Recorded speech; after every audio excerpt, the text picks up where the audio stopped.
juara yang pada hari ini kita akan mendengarkan destinasi dari guru BK kita Ibu Suwarni sebagai pembicara pada siang hari ini.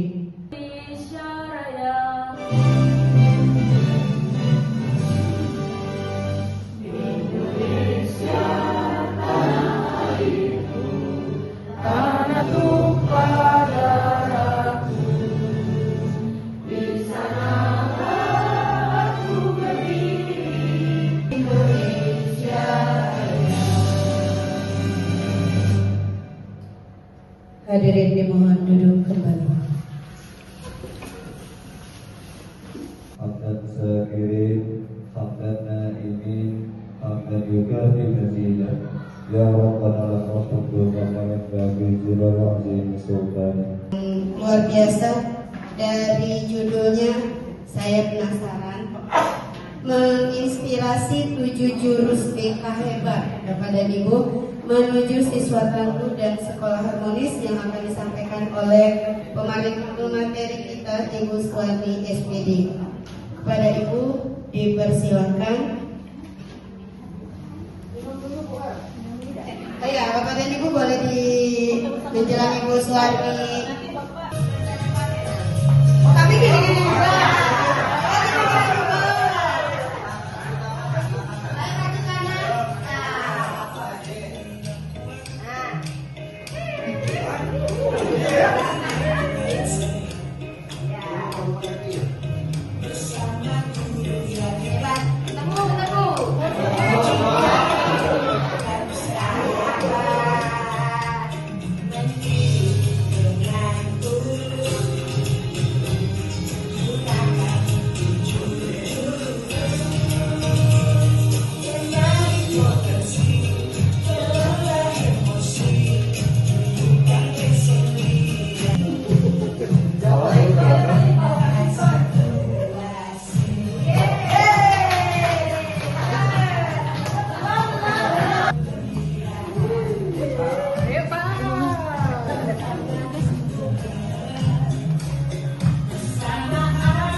Potensi, kemudian kelola emosi, kemudian jaga resiliensi, ya, kemudian apalagi tadi konsistensi, koneksi, kolaborasi dan jaga situasi, ya Bapak Ibu.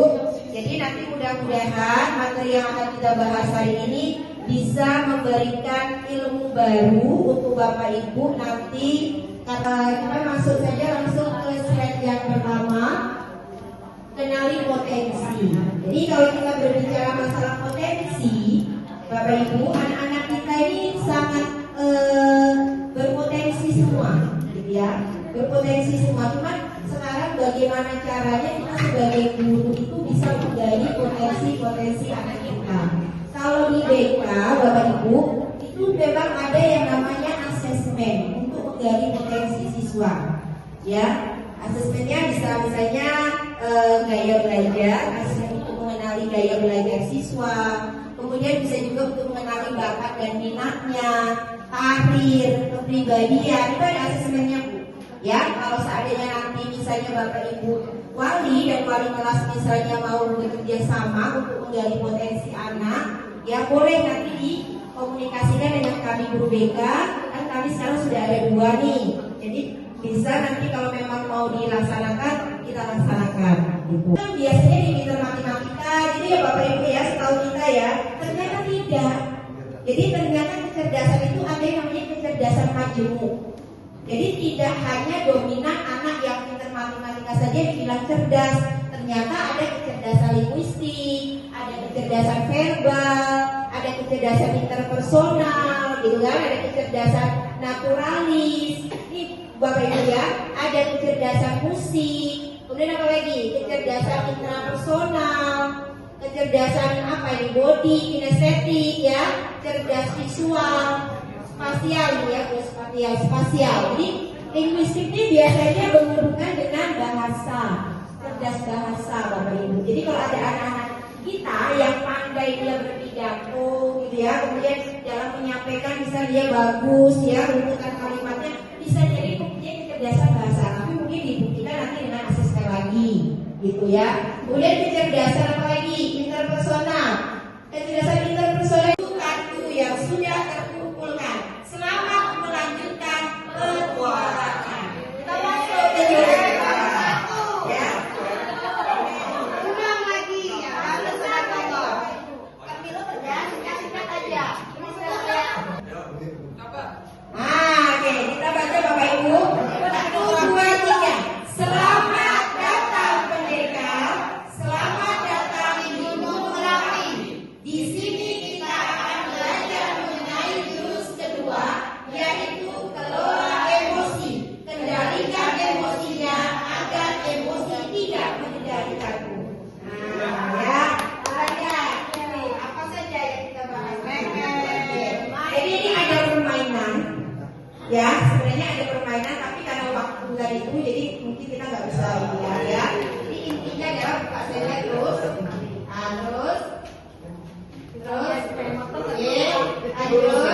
juga bisa mengendalikan. Jadi kalau di kepala itu seperti ini ya, istilahnya itu gambarannya ada ini neokortex, ada limbik, reptil. Nah reptil ini Bu, tingkatan emosi ini yang bisa menghancurkan semuanya.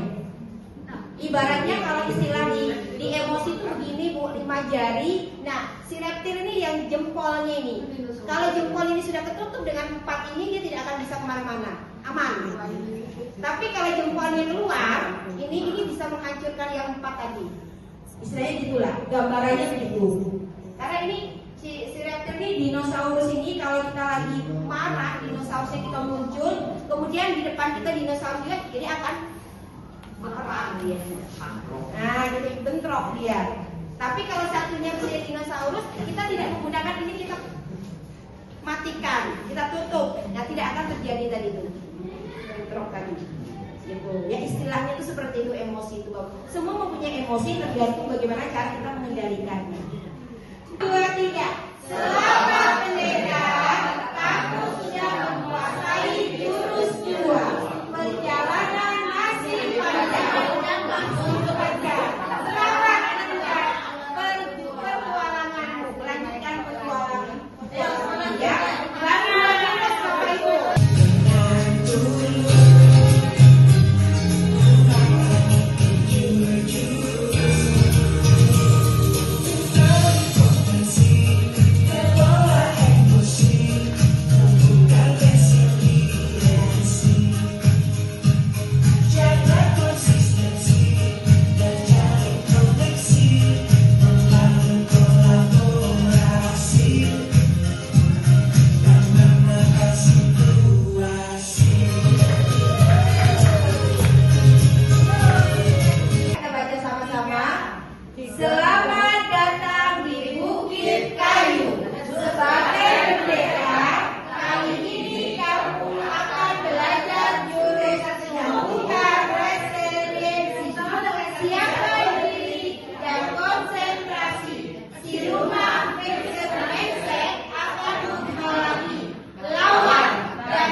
Bapak Ibu.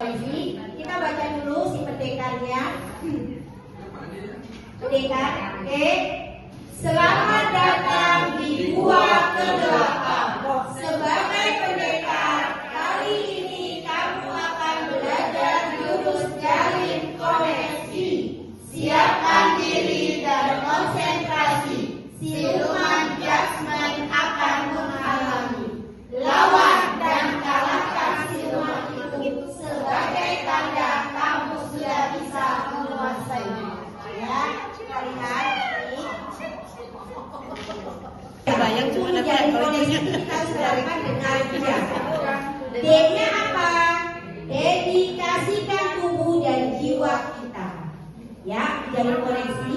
Kemudian E-nya apa? Ekspresi diperlihatkan. Kalau orang mau berbicara dengan kita harus punya ekspresi ya pokoknya saat diterima lah responnya. Ya. Kemudian N-nya netralkan posisi. Posisinya harus pas. Sehingga orang pada saat bercerita dengan kita untuk jalin koneksi tadi dia nyaman. Kan jalin koneksi Bapak Ibu. Nanti kalau Bapak Ibu sebagai guru wali ya untuk menjalin koneksi itu terapkan ini supaya anak enak ngomong dengan kita. Gitu ya. Kemudian G-nya gangguan hilangkan. Kalau nanti di ruang majelis guru merasa banyak gangguan-gangguan, silakan bisa menggunakan ruang BK. Kita sudah ada ruang konselingnya, silakan Bapak Ibu, boleh ya, supaya tidak terganggu. Kemudian hanya amati isi pembicaraan. Kita harus fokus apa yang disampaikan anak, jangan sampai nanti anak kita bingung apa tadi yang diomongin tadi, gitu, bahaya. Kayak mana mau jadi koneksi kalau kita jaga iman? Ya.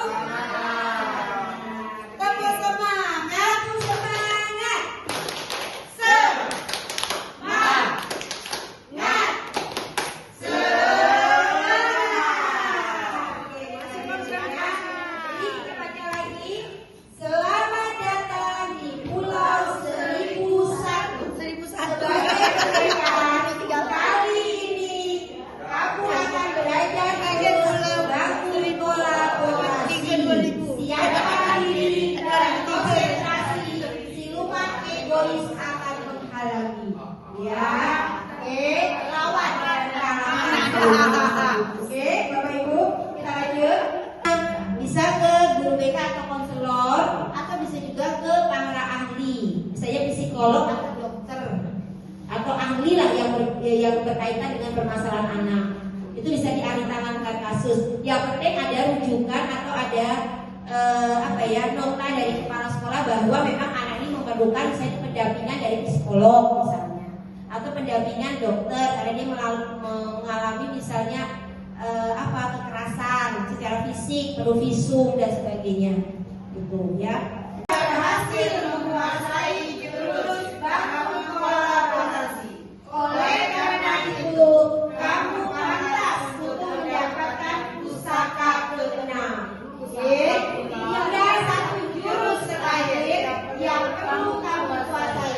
Ayo, lanjutkan perjalanan terakhirmu. Ayo, semangat. Kartu jurus sudah menata situasi. Tadi menata situasi dulu ya. Nah, seimbang kiri kanan. Ya, mana si jurusnya? Itu yang ada buah kelapa tuh, nyur-nyur. Nah,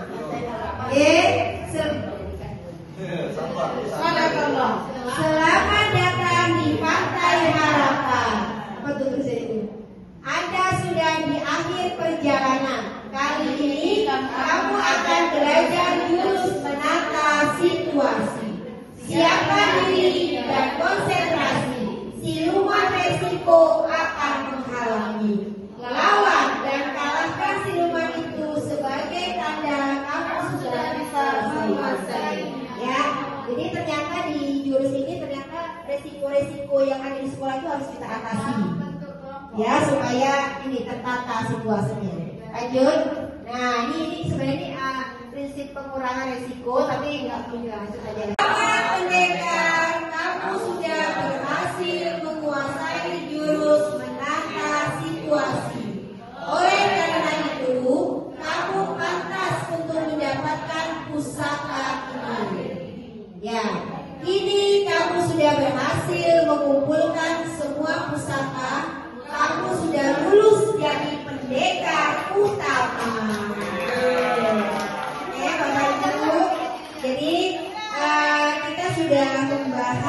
mengenai jurus BK hebat.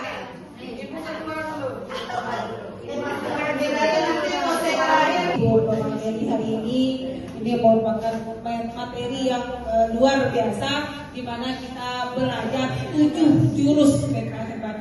Nah, mudah-mudahan dari sini kita bisa menjadi pendekar-pendekar yang mampu menerapkan 7 jurus ini. Apa saja jurusnya? Yang pertama adalah kenali potensi.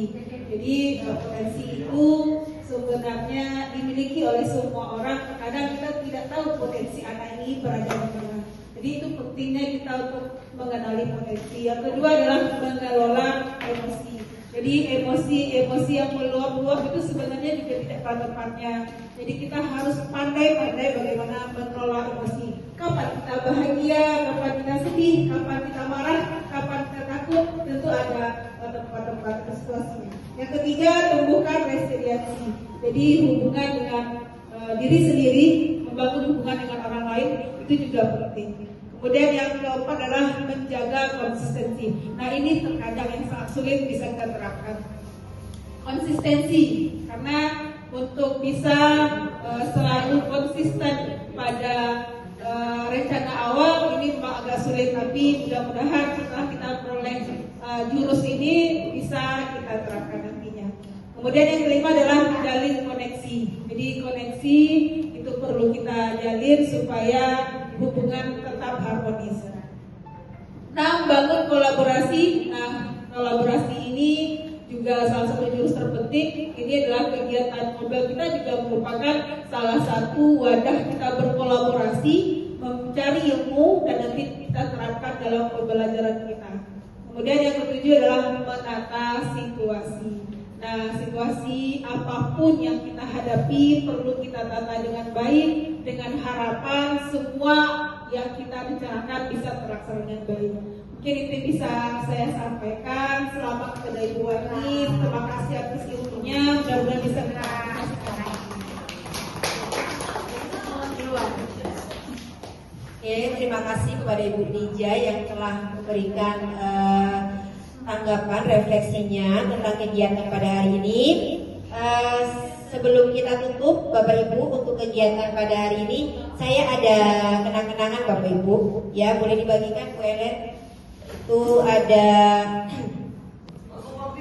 ya, bisa kita nanti gunakan untuk kita sebagai tugas kita sebagai guru wali. Selain tadi ilmunya sudah dapat, itu sebagai bahan administrasinya gitu. Nanti kalau kurang bisa Bapak Ibu perbanyak sendiri. Itu. Ya,